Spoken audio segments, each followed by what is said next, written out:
Kaye Minchew is a historian and archivist and the author of Jimmy Carter's Citizen of the South, published by the University of Georgia Press in 2021.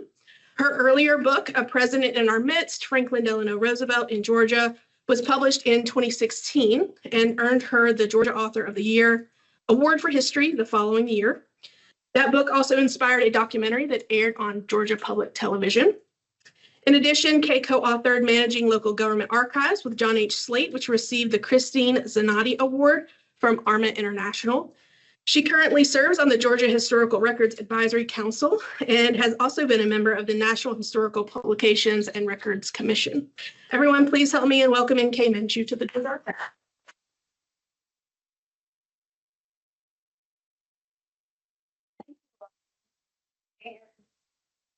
I'm delighted to be here, and as a former board member of 𝘍𝘬𝘢, and Ken Thomas is still on the board, we definitely encourage everybody to think about joining the Friends of Georgia Archives. And we really appreciate these Lunch and Learn sessions and the variety.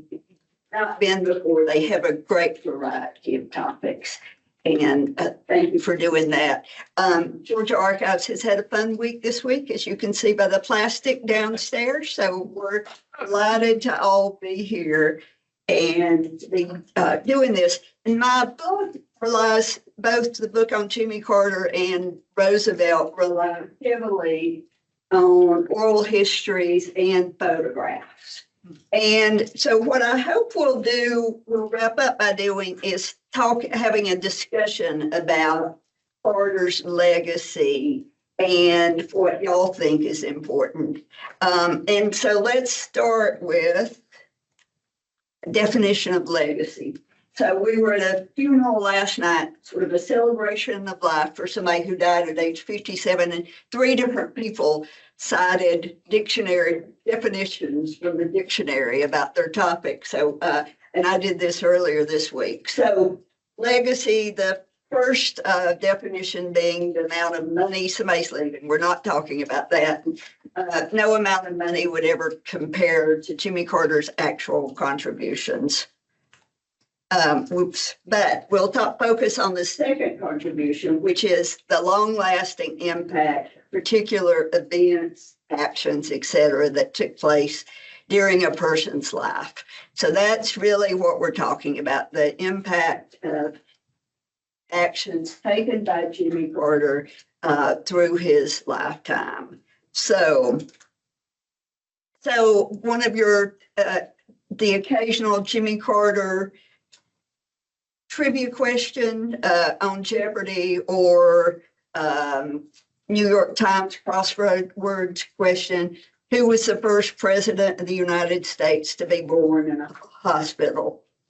You know, if you don't know your Jimmy Carter history, you don't know that in Plains with all, it may have been a little bit less than 600 people in 1924 when he's born, but he was born in Wise Sanatorium, which is the Wise brothers operated, and Miss Lillian worked there. So the Wise brothers encouraged her to have her baby there at the hospital because they thought she would get back to work sooner after giving birth. So there's always an angle. This is now a senior citizens home, so which I'm delighted it's been preserved. Here's the Carter Farm at Archery. Now, how many of y'all have been there? A few of you. This is about 3 miles outside of Plains, and the farmhouse and farm outbuildings have all been preserved. I really love this site.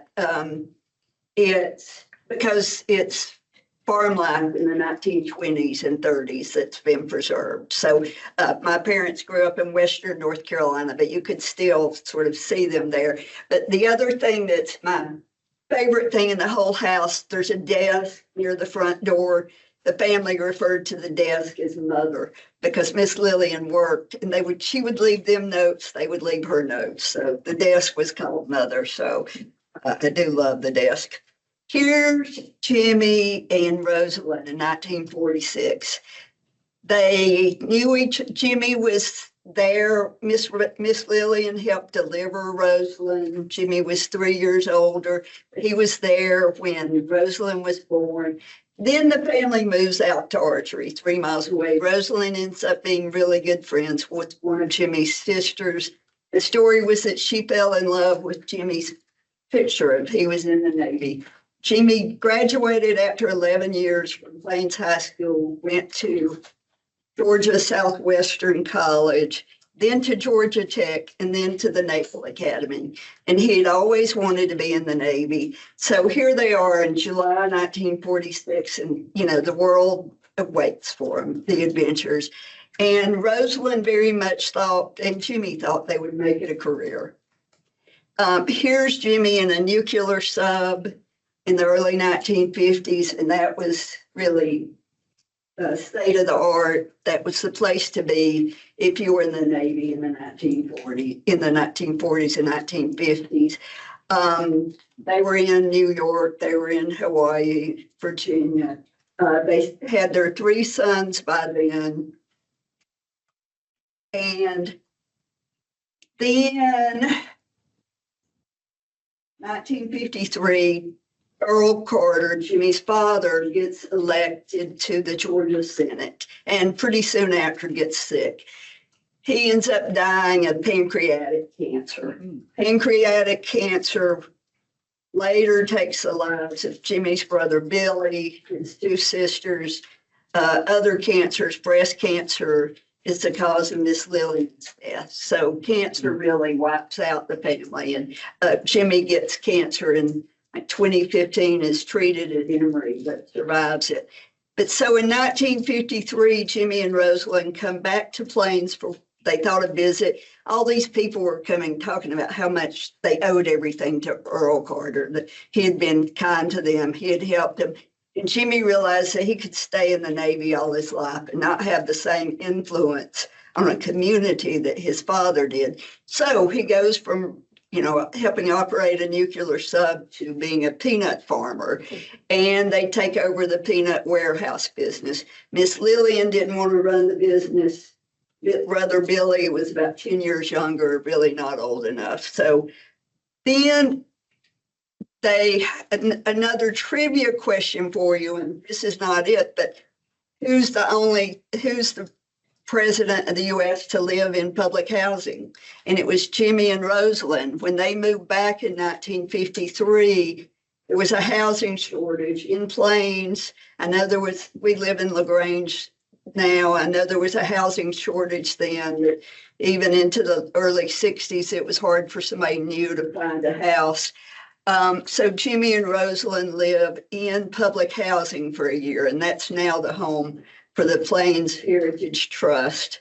But after a year, they move into a nearby house, and in 1960 and 61, they build this house. And it was actually designed by an architect, Hugh Gaston. And this is where Jimmy and Rosalind lived before he becomes governor.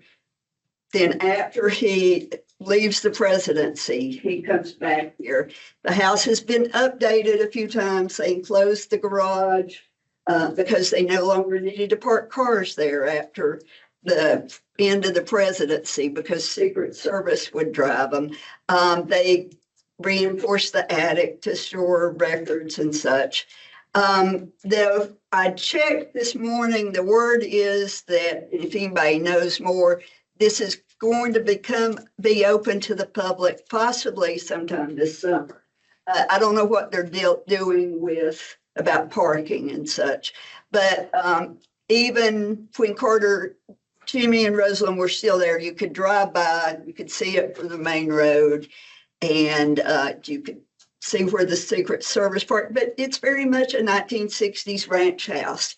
The value today that I saw was that it was valued at $269,000. So you compare that to Obama's $20 million structure, or who knows what the value of Trump's properties that he lives in is.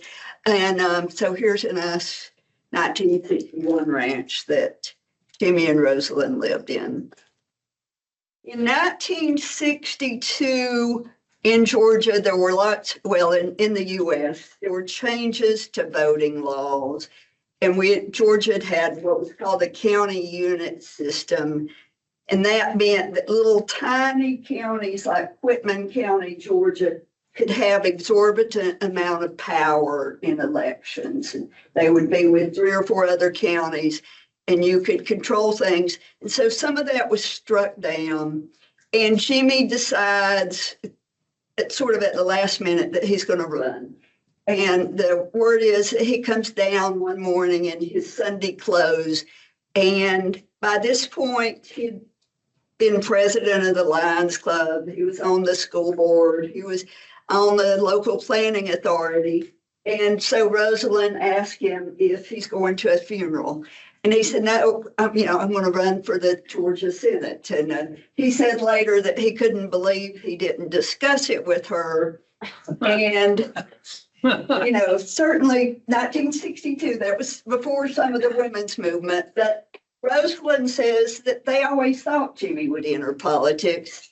Her family had lots of political involvement, and Miss Lillian's family, the Ghordys in Southwest Georgia, had been politically active. So Rosalind said, we always expected it. There was a really short time to campaign. Then there was a runoff. And so Jimmy ends up barely losing. But after talking with attorneys, getting people involved, a reporter for the Atlanta Journal does stories, and it gets overturned by the Georgia Supreme Court. And really, on the day that the legislature starts in 1963, he finds out the office is his, and he starts the Senate. And historians love the what ifs. What if Carter had not gotten elected to the Georgia Senate in 1962? Who knows? Who knows how that would have changed? Carter ends up writing a book about that election. I mean, to say there was graft and cheating involved, there was political boss from Whitman County. People voted in alphabetical order who had been dead for 3 or 4 years. People who had moved away, people were threatened, sort of run off the road. So there was all sorts of political graft and cheating involved. So it's a really fascinating story.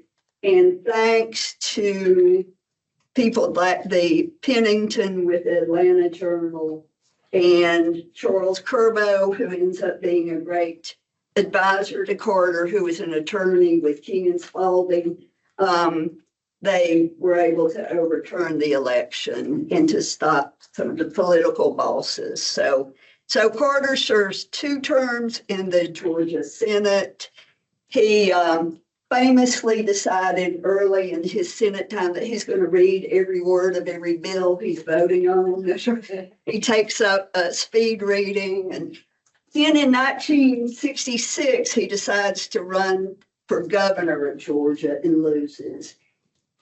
He comes in 3rd in the Democratic primary and is very much depressed. One of his sisters helps him. He becomes a born-again Christian. So when he runs for president in the 70s, all of a sudden, that's the first time we're hearing about born-again Christians. But he really had to look at his life. And he runs again for governor in 1970 and runs, sort of skirts with a racist campaign. Del Miller, who was lieutenant governor, Senate of Georgia, involved in all sorts of elections, said that the 1970 race with Carter against Carl Sanders was one of the nastiest elections ever. But Carter gets up when he's being sworn in, and says that he's traveled across the state and he realized the time for segregation and racism in Georgia is over, that he's talked to many people. Some people became Republicans sort of overnight and were shocked by that because that had not really been the campaign that Carter had campaigned on. Carter later depends on Martin Luther King Sr. and family heavily when he runs for president. Carter does many things when he's governor. There's a lot of government reorganization during his time. One of the things he does, here he is canoeing down the Flint River. He ends up deciding that the Flint River, which goes pretty much up to through the middle of Georgia, should not be dammed up. It should stay open, be a free-flowing river through Georgia. And it's the only river that long that is free-flowing. And so that's, in lots of ways, the start of Carter's conservation and preservation efforts, which continue throughout. During his presidency, he saves a lot of Alaskan lands for preservation. In December 1974, Carter decides to run for president. If you think about 1974, Richard Nixon has resigned by then because of Watergate hearings. You also have people still upset about the Vietnam War, women's rights movement. So a lot was going on in the 1970s. There was a lot of distrust of presidencies. I mean, with thanks to Watergate. So the Democratic Party didn't have particular leaders because McGovern had been soundly defeated by Nixon in 1972. So Carter runs. Famously, the headlines in the Atlanta Journal was Jimmy Who was running for what? So, and maybe Miss Lillian said that, but there was always a little bit of a dispute about that.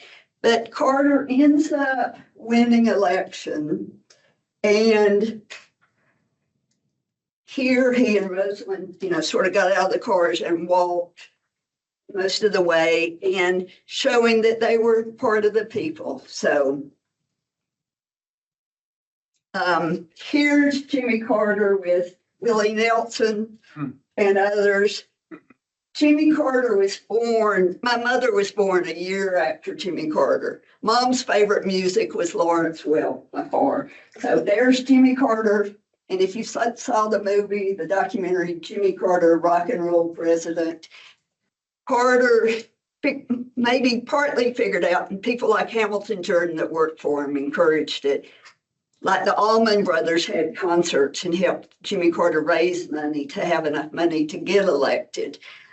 Willie Nelson sort of famously said at the time that he smoked pot on the roof, or at some point on the rooftop at the White House. He said with White House staff, we think later it was one of his sons, one of Carter's sons. But Willie Nelson, Bob Dylan, folks like that, Elvis Presley, Carter enjoyed their music, enjoyed getting to be friends with them, and he showed a real different side to himself. And I'm sure sort of it didn't hurt attracting younger voters too.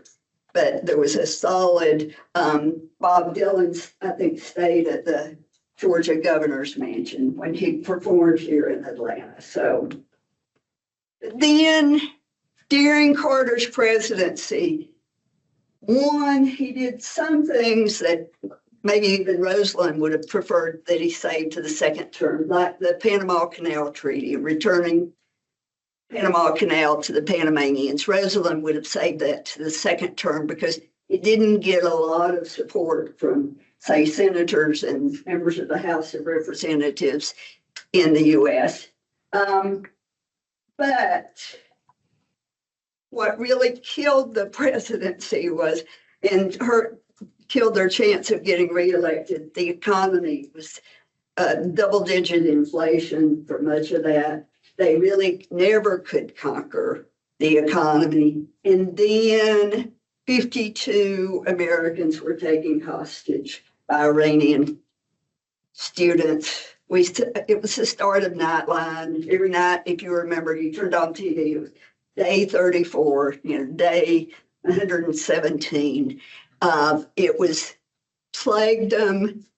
There was a fairly major rescue attempt in April, not that long after they were taken hostage, but it was only Carter loses the election, and this is the day after the election. He and members of his team, including Vice President, flew to Germany to greet the hostages and got them back. Jimmy was working on their release up until about an hour before the end of the presidency. So it very much plagued him, and it meant that Carter didn't get reelected. Carter's presidency ends up by historians being ranked sort of in the middle of U.S. presidents. It's going to always be hard for somebody who just serves one term to be considered a great president. But Carter did some major things like the Alaskan lands that he preserved. And so, but then he comes out of his presidency, and what's he going to do with his life? Rosalind wasn't sure that she wanted to come back to Plains. You know, she had lived in Atlanta and Washington, D.C., and it actually became quite adept at campaigning. And did she want to go back to Plains? And but they went back to Plains in 1980 and 1981. Yeah, 1981. And one, they had to face their own economics. The peanut farms and the peanut warehouse had been in the hands of a conservatorship because the president should not be controlling his own business as president. At least that was the thinking at the time. And the peanut farms had not done well. They ended up selling some of that. And then Jimmy and Rosalind write their memoirs. The fun fact here is that Rosalind's memoir outsold Jimmy's. And I think Michelle Obama's memoir outsold his. So, maybe it's because, I don't know if it's because more women are buying books, but anyway, Jimmy has gone on to write maybe 39 books. It's hard to get the exact count because a couple of books come from other books. The fun thing about the Carters is they were always real people. They wrote a book together about facing the future and the rest of their lives. And they both agreed that they would never, ever again write a book together because they wanted to stay married. And Jimmy said that Rosalind's words were passed down from above, not to be tampered with. And Jimmy was one to rewrite. And so it's like, you can identify with those folks. So, but Jimmy and Rosalind ended up being married 77 years, which is the longest of a presidential couple. Jimmy lives for over 100 years. He's the first president to reach that age. But Jimmy has a vision or a dream soon after the end of his presidency to create the Carter Center. They could be sort of a peace center. They ended up building it close to Emory University, the Carter Library there. Very much involved in elections around the world, making sure that the elections are fair. They've done a whole lot with combating illnesses. You know, we're almost at the end of river blindness and other illnesses. You know, another president whose office has fought illnesses was Franklin Roosevelt in fighting polio. But the Carter Center, Jimmy decides to go with Emory instead of, he'd gone to Georgia Tech, that Emory was a private school. You wouldn't have to deal with the Board of Regents and all the bureaucracy that might go there. So he goes with Emory. Famously at Emory, he would do a open house or every fall for incoming freshmen, and that went on for over 30 years. He taught classes in various departments for many years. During this time, he met with world leaders such as Desmond Tutu, Gorbachev. He had Menachem Begin and Begin at Plains. And this was after the Camp David Accords, which was one of the high points of his presidency. getting peace, at least in part of the Middle East. And so he would spend at least about a week every month with the Carter Center. Another huge thing about Carter is, especially in his post-presidency, he didn't get up at the podium and say, we need to do more for housing for the poor. Instead, he gets out there with his hammer and with Habitat for Humanity, builds houses, and it was 1 week a year. He was never the head of Habitat for Humanity. That was Millard Fuller at the time, sort of on his knees beside Jimmy Carter. And they would spend 1 year in the US, 1 year elsewhere in the world. Here they were in LaGrange, they were in Valdosta, they were in Plains. They had a week in Atlanta in 1996, Olympic year. And then they were all over the world. So, and they would adapt as needed to being in other places in the world. He was working with Habitat as late as 2019, but one of those, he was about to go and he hurts himself and falls, and he still goes, I think, to Memphis and is looking beat up, but the amount of publicity he could get for Habitat, instead of taking a week off, go get a belt and a hammer. Oftentimes really heat. And Rosalind, for the first few years, would help, get lunch, get water. And then she decided, wait, show me how to use a hammer. And that encouraged other women to do similar. Jimmy Carter was part of one of the most exclusive clubs in the world, the Former President's Club. He was 57 when he becomes a past president. So he was really young. Some of our past presidents have, they get finished being president, they serve on corporate boards and such. Others sort of go fairly quiet. Carter would occasionally talk about politics. He criticized the Southern Baptist Convention at times. But he didn't spend all his time on these things. So he and Gerald Ford, his opponent in 1976, got to be really good friends, thanks mostly to the Carter Center activities. I think this was at the opening, maybe of the Reagan Library. But what Carter does that's so significant is just that's a new example for what a post-presidency can do and mean. Carter got many awards through the years. Here he is getting Nobel Peace Prize for his work with the Camp David Accords. Begin and Sadat had gotten prizes much earlier, and finally in 2002, Carter gets the award, and he and Rosalind are home in Plains, and they get the call from Norway that he's being honored with the Nobel Peace Prize. My personal favorite project, what Carter did through the years was always promoting Plains. So this was at a Plains Chautauqua, sort of a history event in 2017.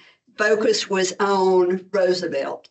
So Carter spoke, then I talked about Roosevelt, and my niece and sister saw Carter eating peanuts while I was talking. It's like, I would have probably had to stop and pointed that out for everybody. But the next night, Bill Gates was there. I was not there, but they were talking, world health issues. So, but Carter was always promoting Plains. The hotel in Plains, Jimmy and Rosalind helped redo it. It's different rooms are set different decades of his life. The church that Carter went to, he was still teaching Sunday school about the time COVID hit. And that was the end of that. My husband, Greg, and I went to his Sunday school class in maybe 2019, and were told when we got down there that we really should be there by 3 or 4 a.m. We ended up getting there at 12:30, and this is for Sunday school that starts at 10 a.m. And Then when we get seated, we're first seated in the overflow room in the back. You could have heard me banging my head on the wall. We ended up, they separated us. I sat on row 2 and Greg was on row 3. So we ended up getting the best possible seats. But I still feel awfully guilty.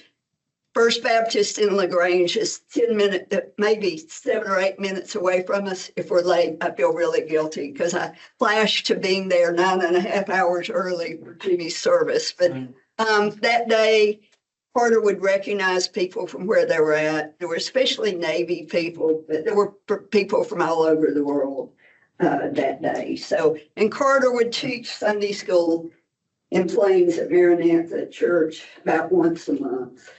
And he started teaching Sunday school when he was in the Navy in 1946. So he did that for years. And then, depending on who you are, Carter's greatest legacy is here's Jimmy and Rosalind with family. And they would get together once a year with family. He said he and Rosalind would save their pennies. So they would treat the family. It was the week between Christmas and New Year's. And try to pick somewhere fun. A couple of these family members have died since this picture, in addition to Jimmy and Rosalind. But the Jimmy Carter was always an engineer. And so he always, when you went on vacation, they were paying for it. You were supposed to be on time.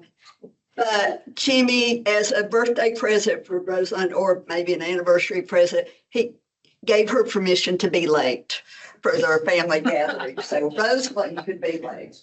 But very much, they were always family oriented. So when the week that they would spend at the Carter Center, they had a Murphy bed in the wall in an apartment, and Atlanta family would often gather with them at some point during that week for them to join them.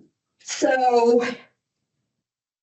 let's talk about Carter's legacy. And one, you know, he was not a saint. The TV coverage of Carter's death this January was really great. And he died in December 29th, was really great coverage.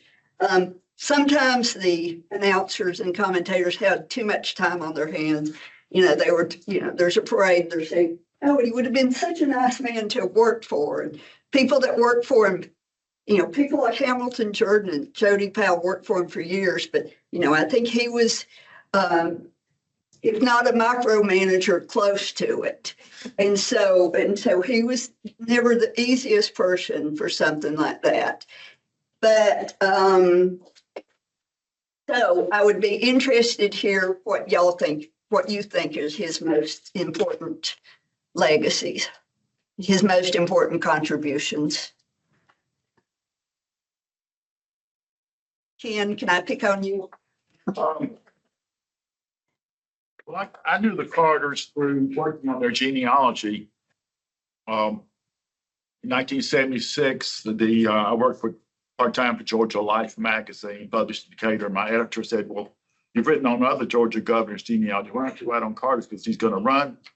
When he got the nomination, we're going to publish it whether he wins or not, because the magazine came out the week of the election or thereabouts.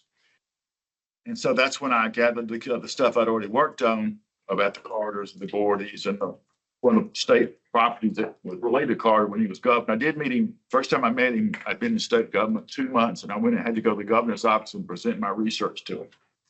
And there's no greater feeling, if you want to be seen, as to walk out of the governor's office and think, well, who's going to see me coming out of the governor's office? Hopefully somebody that knows me. At that point, I didn't know anybody, so bad chance. But he paid attention to his history. Everything about their research, their history, their genealogy was true. They were from Plains. They were from Georgia. Their roots were very deep. When Rosalind joined the DAR, before she became anything famous, everybody in her lineage back to the actual Revolutionary veteran were buried in the same plot. Same plot. So that's how genuine they were. And the Carters, you know, he took interest in his genealogy. I was invited to speak to his family reunion about the year 2000. And I was invited to Plains, and my mother said, well, I want to go too. And Carter made a rule. If you didn't know how you related to Wiley Carter, his ancestor, the first one to move to the Plains area, if you couldn't put it on your entry form, you were not allowed in the door. And so we got in there, and I was on the podium with him, and he introduced me. But we never figured out what we were going to talk about. And so I just sort of played along with him and talked about the Rock House, which is always his favorite thing. It was over near Augusta, because it's now still a place in peril, because nobody in the Thompson, Georgia area where it's located can figure out how to save the house after all. It's the oldest house in Georgia. It's, occupiable. But anyway, Carter was deep into all that. He knew what he wanted, and he, they just were, they were from Georgia, and that there was no moving around. Like I said, Kaye said they didn't move to New York. They didn't do, they didn't do useless things, like play golf and stuff like that. They just were educated, and that's the way he approached his history and his heritage. And a lot of the others fibbed along the way, like Miss Lillian wouldn't agree to anything. If you talk to her. I did, when I worked on Rosalind's genealogy, because I did publish a later article in Georgia Life magazine, and I interviewed her mother. And this lady Miss Smith was just so down to earth that you would never have known that her daughter was the first lady of the United States if you sat in her living room. Her mother was a postmaster. Yeah, such a down to earth person. You'd sit there with her, and she would tell you, I'd take the aunt. I'm not sure I'd take Miss Smith, because she just had, there was no bigger picture of Rosalind and Jimmy than anybody else. She treated all her 4 children the same way and everything. And so they just were real basic people. And so the legacy is going to be all these things they did after he was president that no one will ever compare to him, because nobody else is going to be that dedicated. And probably nobody else is going to live that long, because they lived clean living. They didn't, drink or smoke or anything. So they and despite everybody in the house, the family having pancreatic cancer, somehow they treated him from the very beginning, and they must have learned something for him to live to be 100. And everybody else died real early. Yeah, very early. No, I did work with his 2 sons, Jack and the younger son, and on their genealogy and all. So he did rub off on them and the interest in their heritage and everything. So that was my connections. Yeah, thank you. A legacy that I think was. They very much were. I mean, the Plains is almost the third character in the book, because it figures in with birth. It figures in, they held picnics and rallies during the presidential campaign. Miss Lillian was there greeting people during the presidency, and then Plains welcomes them back in 1981. So, other comments about its legacy? During president, his deregulation, I think, is almost never recognized. Absolutely wonderful. Deregulation of Airlines, trucking, I believe. There were about 5 or 6 things on the national. Yeah, absolutely. That was huge. Some of his legacies are small things, like he put up solar panels on the White House, which Ronald Reagan promptly took off when Reagan becomes president. I'm assuming you couldn't have seen them, so it was a symbolic act for Reagan to take them off. But a couple of years ago, or a few years ago, Carter gives land in Plains for a solar panel field to help create electricity for the town of Plains. So certainly with the Georgia Archives, if Steve Angeron were here, we would have to mention the Georgia Records Act, which passes during Carter's presidency. The GRAC Board, Georgia Historical Records Advisory Commission, which I'm on, recognized Carter with a Lifetime Achievement Award, because he really brings records management into modern day. That if you're an agency almost worth your salt in Georgia, you're taking care of your records, making sure the important ones are preserved. What needs to go to the archives comes to the archives, and that those telephone memos and canceled checks get tossed in their due time. So as part of reorganization, that's one of the things Carter does. Another thing he does is really gives the start to the Georgia movie industry, which has grown so much. And it was a quiet start. It was in large part thanks to the movie Deliverance, set in North Georgia, as a native of Western North Carolina, the image of mountaineers and deliverance sets us back for years. But beyond that, deliverance plays a really important role in starting the Georgia movie industry and people realizing that there's money to be made and jobs to be had from creating the movies. What else? Other things about Plains, he does things like the Sam's Railroad down there. You can go from Plains to Sylvania and beyond. Yeah. Well, I have another story. Okay. There was when Miss Lillian was nominated to be, actually did 5 years, but back then it was 10 years for the Georgia Women of Achievement Hall of Fame, that the Carters attended the ceremony in Wesleyan. And I got there early because I'd broken my wrist and somebody had to drive me to Wesleyan. So there was this guy sitting there in his trench coat. I had a long trench coat, a raincoat. And he said, well, I'm writing a book on Lillian Gordy Carter. And he said, I'm here at the Carter's invitation, but I never met him. I said, well, it's not a big deal to meet the Carters. And they were having a coffee hour. So I said, well, let's go over there. So, but he was just shaking because he was like, I think it was Canadian or he escaped to Canada. He didn't like the Bushes, so I think he was going to escape to Canada. And so he said, I said, well, we can go meet him. He said, can I meet the crowd? I said, well, no big deal to meet the Carters. They're everywhere. So we go up there and we get in line. And over the time the Carters sort of shrunk. They were not big people. So when I got there, and I'm 6'2", and this guy, I had my overcoat over my broken hand, which was in a cast. And I said, that's just the way McKinley was assassinated. Oh, You walk through a receiving line, you got your hand bandaged. But this guy was just beside himself. He was going to actually meet the Carters as if he was meeting, the King of England, the Pope, or whatever. And it was so much. But then he went on to Plains and he was going to stay at a bed and breakfast down there. And I called Jill Stuckey, who's been a lifetime person, and she was the National Park Service person at Carter's death. And I had been on the committee with her. I said, Jill, this guy's coming to Plains. He's staying in so-and-so. And she said, well, he's not staying at my bed and breakfast, but I'll take care of him. So she worked it out that guy got to have breakfast with the Carters the next day. wow. Well, you can imagine, he thought he'd gone heaven. I think. She said, you can meet them and talk to them, but you can't take notes.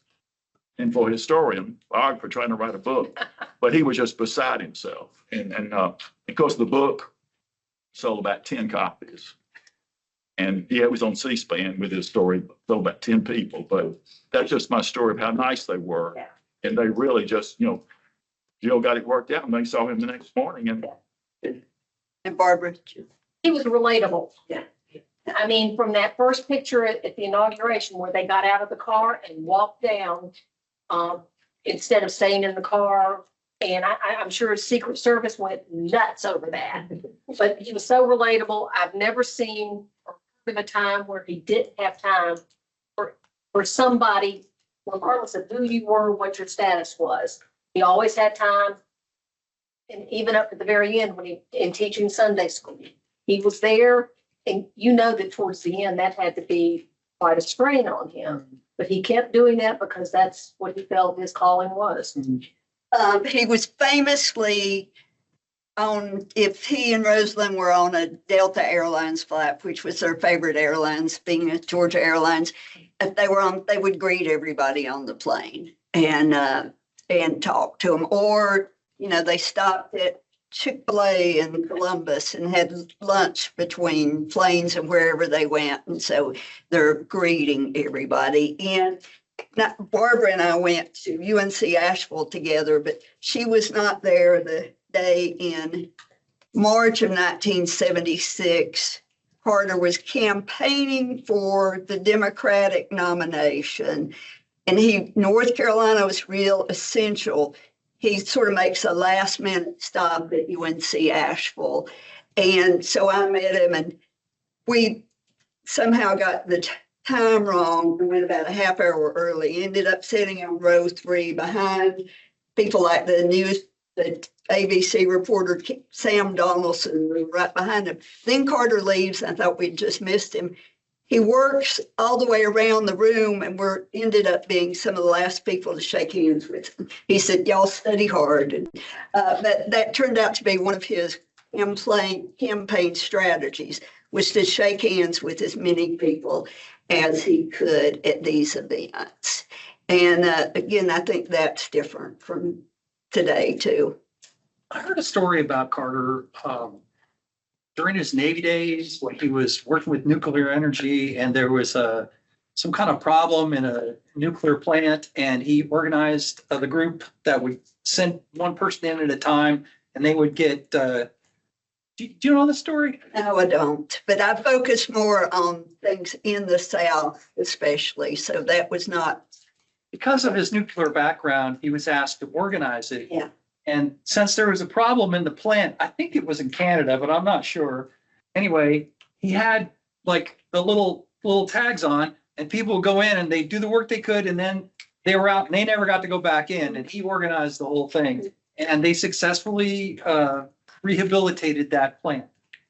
He was, and it makes sense. And he was an engineer and would have been careful and would have been good at what he did. And so yeah, it makes sense. I live in Peachtree City, and one of his boys lived for a long time.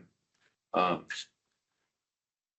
favorite story about Mrs. Carter was I was at the Kroger one day, and I see this lady with a little shopping cart and some groceries in it, standing in line. And I don't really pay too much attention to her until I notice a guy behind her, earplug in, and he's in a suit. And most people at Kroger aren't wearing suits. Today they might have their earplugs. My daughter is a counselor at a school there, and up on the wall, they have a, wall of heroes kind of thing, all the pictures of children and stuff, happy faces. But there's a picture of President Carter when that school was open.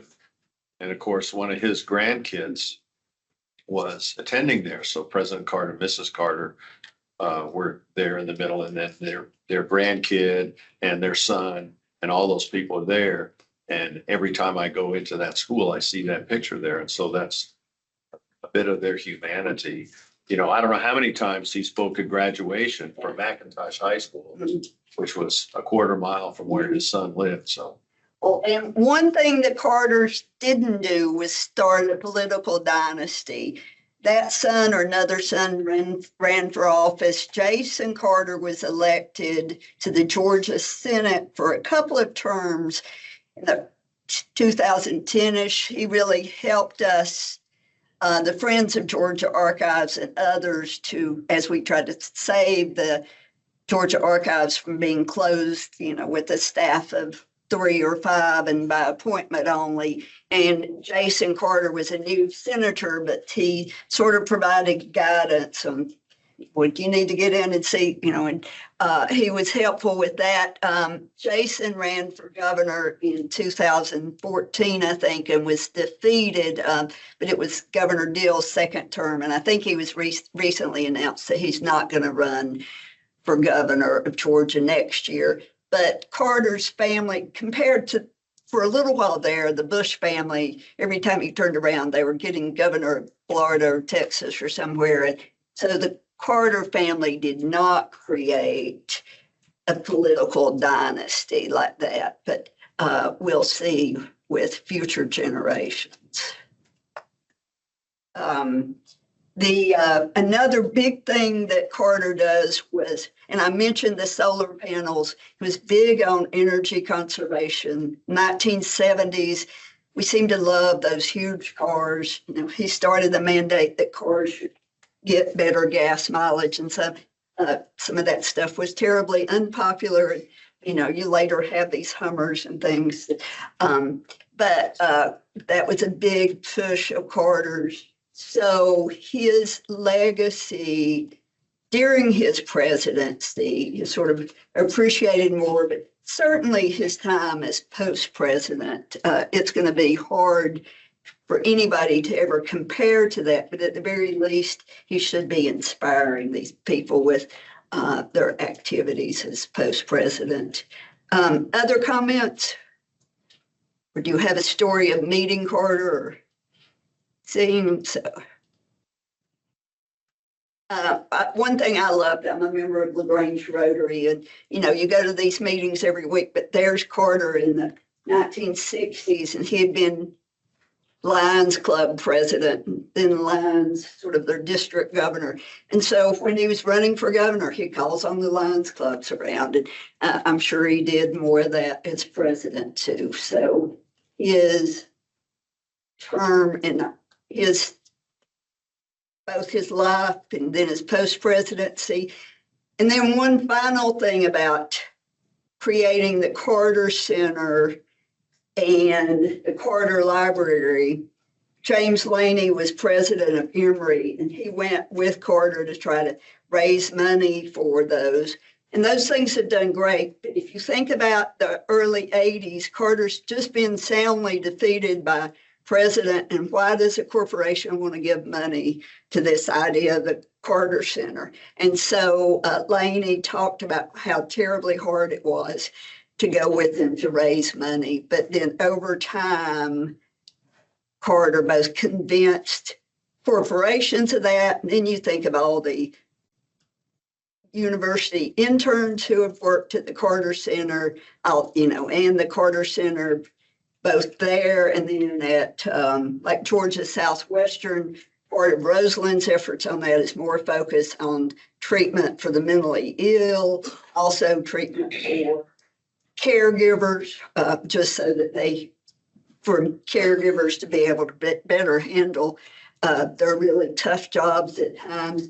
And then the Carter Center also doing their work with elections and with sort of promoting peace. So they've done so much there. So I do have copies of my book for sale for $35, or the FDR book is $30. But anybody else? But we're delighted you're here, and Carter's life is really a fascinating one to look at. I mean, you think about somebody born in 1924 in Plains, what odds would you have ever given that person to end up being president of the U.S. and being a world leader? So these things happen, and partly hard work and diligence. So.